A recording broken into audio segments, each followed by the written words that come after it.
Wahyu pasal 12. Perempuan dan naga. Maka tampaklah suatu tanda besar di langit, seorang perempuan berselubungkan matahari dengan bulan di bawah kakinya dan sebuah mahkota dari 12 bintang di atas kepalanya. Ia sedang mengandung dan dalam keluhan dan penderitaannya hendak melahirkan, ia berteriak kesakitan. Maka tampaklah suatu tanda yang lain di langit, dan lihatlah seekor naga merah padam yang besar, berkepala 7 dan bertanduk 10, dan di atas kepalanya ada 7 mahkota. Dan ekornya menyeret sepertiga dari bintang-bintang di langit dan melemparkannya ke atas bumi. Dan naga itu berdiri di hadapan perempuan yang hendak melahirkan itu untuk menelan anaknya. Segera sesudah perempuan itu melahirkannya, maka ia melahirkan seorang anak laki-laki yang akan mengembalakan semua bangsa dengan gada besi. Tiba-tiba anaknya itu dirampas dan dibawa lari kepada Allah dan ke tahtanya. Perempuan itu lari ke padang gurun, di mana telah disediakan suatu tempat baginya oleh Allah, supaya ia dipelihara di situ 1260 hari lamanya. Naga dikalahkan. Maka timbullah peperangan di sorga. Mikael dan malaikat-malaikatnya berperang melawan naga itu, dan naga itu dibantu oleh malaikat-malaikatnya. Tetapi mereka tidak dapat bertahan, mereka tidak mendapat tempat lagi di sorga. Dan naga besar itu, si ular tua yang disebut iblis atau satan, yang menyesatkan seluruh dunia, dilemparkan ke bawah. Ia dilemparkan ke bumi bersama-sama dengan malaikat-malaikatnya. Nyanyian kemenangan. Dan aku mendengar suara yang nyaring di sorga berkata, sekarang telah tiba keselamatan dan kuasa dan pemerintahan Allah kita dan kekuasaan Dia yang diurapinya, karena telah dilemparkan ke bawah pendakwa saudara-saudara kita yang mendakwa mereka siang dan malam di hadapan Allah kita. Dan mereka mengalahkan Dia oleh darah anak domba dan oleh perkataan kesaksian mereka, karena mereka tidak mengasihi nyawa mereka sampai ke dalam maut. Karena itu bersukacitalah, hai sorga dan hai kamu sekalian yang diam di dalamnya. Celakalah kamu, hai bumi dan laut, karena iblis telah turun kepadamu dalam geramnya yang dahsyat, karena ia tahu bahwa waktunya sudah singkat. Naga memburu perempuan itu. Dan ketika naga itu sadar bahwa ia telah dilemparkan di atas bumi, ia memburu perempuan yang melahirkan anak laki-laki itu. Kepada perempuan itu diberikan kedua sayap dari burung nasar yang besar, supaya ia terbang ke tempatnya di padang gurun, di mana ia dipelihara jauh dari tempat ular itu selama 1 masa dan 2 masa dan setengah masa. Lalu ular itu menyemburkan dari mulutnya air sebesar sungai ke arah perempuan itu, supaya ia dihanyutkan sungai itu. Tetapi bumi datang menolong perempuan itu. Ia membuka mulutnya dan menelan sungai yang disemburkan naga itu dari mulutnya. Maka marahlah naga itu kepada perempuan itu, lalu pergi memerangi keturunannya yang lain, yang menuruti hukum-hukum Allah dan memiliki kesaksian Yesus. Dan ia tinggal berdiri di pantai laut. Wahyu pasal 13. Binatang yang keluar dari dalam laut. Lalu aku melihat seekor binatang keluar dari dalam laut, bertanduk 10 dan berkepala 7. Di atas tanduk-tanduknya terdapat 10 mahkota, dan pada kepalanya tertulis nama-nama hujat.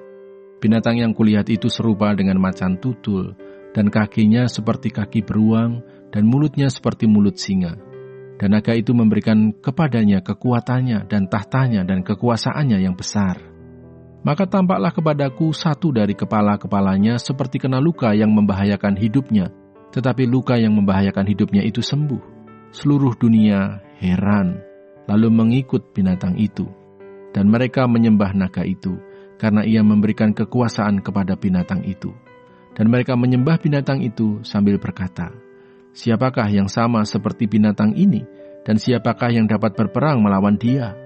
Dan kepada binatang itu diberikan mulut yang penuh kesombongan dan hujat. Kepadanya diberikan juga kuasa untuk melakukannya 42 bulan lamanya. Lalu ia membuka mulutnya untuk menghujat Allah, menghujat namanya dan kemah kediamannya dan semua mereka yang diam di sorga.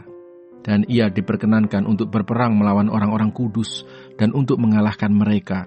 Dan kepadanya diberikan kuasa atas setiap suku dan umat dan bahasa dan bangsa. Dan semua orang yang diam di atas bumi akan menyembahnya, yaitu setiap orang yang namanya tidak tertulis sejak dunia dijadikan di dalam kitab kehidupan dari Anak Domba yang telah disembelih. Barang siapa bertelinga, hendaklah ia mendengar. Barang siapa ditentukan untuk ditawan, ia akan ditawan. Barang siapa ditentukan untuk dibunuh dengan pedang, ia harus dibunuh dengan pedang. Yang penting di sini ialah ketabahan dan iman orang-orang kudus. Binatang yang keluar dari dalam bumi. Dan aku melihat seekor binatang lain keluar dari dalam bumi dan bertanduk dua sama seperti anak domba, dan ia berbicara seperti seekor naga. Dan seluruh kuasa binatang yang pertama itu dijalankannya di depan matanya. Ia menyebabkan seluruh bumi dan semua penghuninya menyembah binatang pertama yang luka parahnya telah sembuh. Dan ia mengadakan tanda-tanda yang dahsyat, bahkan ia menurunkan api dari langit ke bumi di depan mata semua orang. Ia menyesatkan mereka yang diam di bumi dengan tanda-tanda yang telah diberikan kepadanya untuk dilakukannya di depan mata binatang itu. Dan ia menyuruh mereka yang diam di bumi supaya mereka mendirikan patung untuk menghormati binatang yang luka oleh pedang, namun yang tetap hidup itu. Dan kepadanya diberikan kuasa untuk memberikan nyawa kepada patung binatang itu, sehingga patung binatang itu berbicara juga dan bertindak begitu rupa, sehingga semua orang yang tidak menyembah patung binatang itu dibunuh. Dan ia menyebabkan sehingga kepada semua orang, kecil atau besar, kaya atau miskin, merdeka atau hamba, diberi tanda pada tangan kanannya atau pada dahinya, dan tidak seorang pun yang dapat membeli atau menjual selain daripada mereka yang memakai tanda itu, yaitu nama binatang itu atau bilangan namanya. Yang penting di sini ialah hikmat. Barang siapa yang bijaksana, baiklah ia menghitung bilangan binatang itu, karena bilangan itu adalah bilangan seorang manusia, dan bilangannya ialah 666.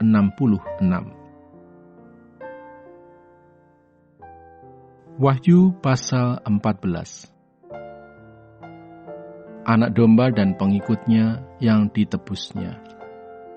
Dan aku melihat, sesungguhnya anak domba berdiri di bukit Sion, dan bersama-sama dengan dia 144.000 orang, dan di dahi mereka tertulis namanya dan nama Bapanya. Dan aku mendengar suatu suara dari langit bagaikan desau air bah dan bagaikan deru guruh yang dahsyat. Dan suara yang kudengar itu seperti bunyi pemain-pemain kecapi yang memetik kecapinya. Mereka menyanyikan suatu nyanyian baru di hadapan tahta dan di depan keempat makhluk dan tua-tua itu. Dan tidak seorang pun yang dapat mempelajari nyanyian itu selain daripada 144.000 orang yang telah ditebus dari bumi itu. Mereka adalah orang-orang yang tidak mencemarkan dirinya dengan perempuan-perempuan, karena mereka murni sama seperti perawan. Mereka adalah orang-orang yang mengikuti anak domba itu kemana saja ia pergi. Mereka ditebus dari antara manusia sebagai korban-korban sulung bagi Allah dan bagi anak domba itu.